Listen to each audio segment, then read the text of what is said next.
Olá, gente amiga, bom dia, sejam bem-vindos ao nosso momento devocional para este dia. Entramos no capítulo 37 do livro de Jó.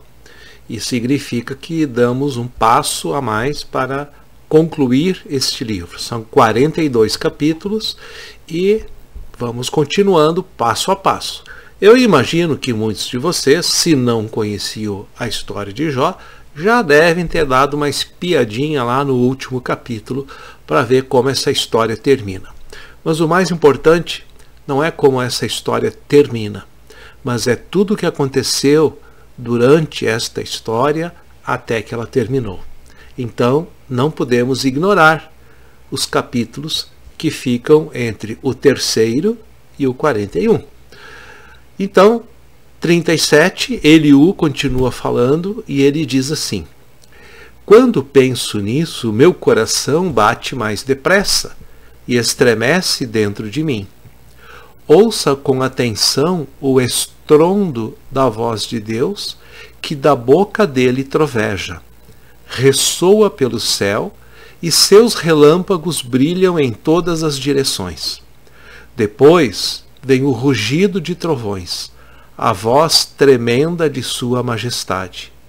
Quando ele fala, não a refreia. A voz de Deus é gloriosa no trovão, é impossível imaginar a grandeza de seu poder. Então, como vimos ontem, o povo lá do Antigo Testamento, e até um bom tempo atrás, imaginava, que esses fatores climáticos que a natureza apresenta fossem manifestações diretas de Deus. O trovão era a voz de Deus, os raios era ele mandando a sua fúria. É a maneira que eles conseguiam entender, até porque cientificamente eles não tinham condições de saber as coisas que hoje nós sabemos. Mas eles respeitavam a grandeza de Deus desta forma, porque eles sabiam que ninguém conseguia e não consegue, e nem sei se um dia conseguirão dominar essas forças da natureza. Por exemplo, vamos falar de eletricidade. Um raio tem milhões ou bilhões de volts. Se a gente conseguisse captar a energia de um raio, nós poderíamos ter energia elétrica para alimentar as casas de inúmeras pessoas, de cidades. Mas acontece que até hoje não existe nenhum material que resiste a um raio. Nem ferro, nem alumínio, nada, nada, nada. Tudo se consome, tudo derrete. Não tem como captar esta energia, o que seria uma maravilha para o mundo todo. Então, nós escolhemos como destaque a palavra estrondo, porque às vezes Deus nos fala em estrondos, através de estrondos. Não somente esses da natureza, mas às vezes um estrondo que vem pela voz de um amigo, de uma amiga, de um irmão e de uma irmã.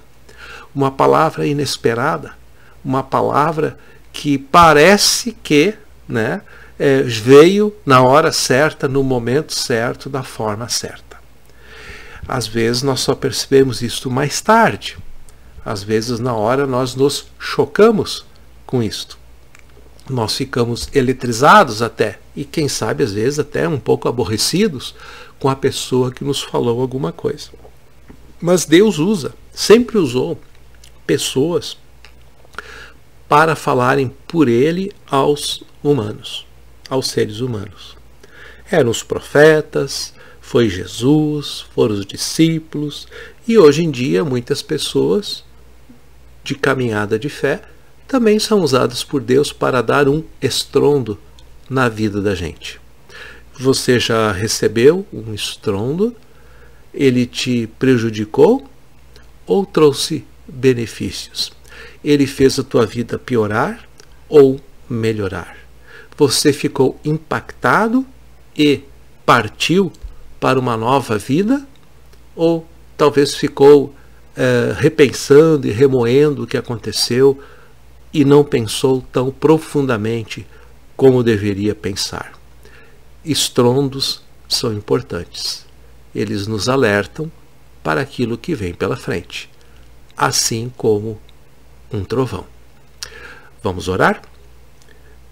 Querido Deus, muito obrigado que Tu nos falas de formas diferentes, momentos diferentes, nas situações de nossa vida. Nem sempre, Pai, é agradável receber um estrondo através de alguém que nos chama a atenção, nos corrige, nos orienta.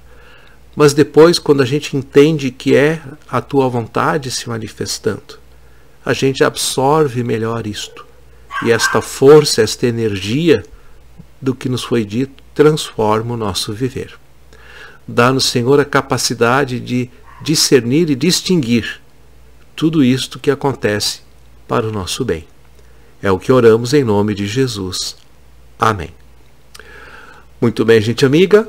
Obrigado pela companhia. Amanhã, se Deus quiser, estaremos aqui mais uma vez. Fiquem bem, fiquem com Deus. E até lá, um grande abraço para todos vocês. Tchau, tchau.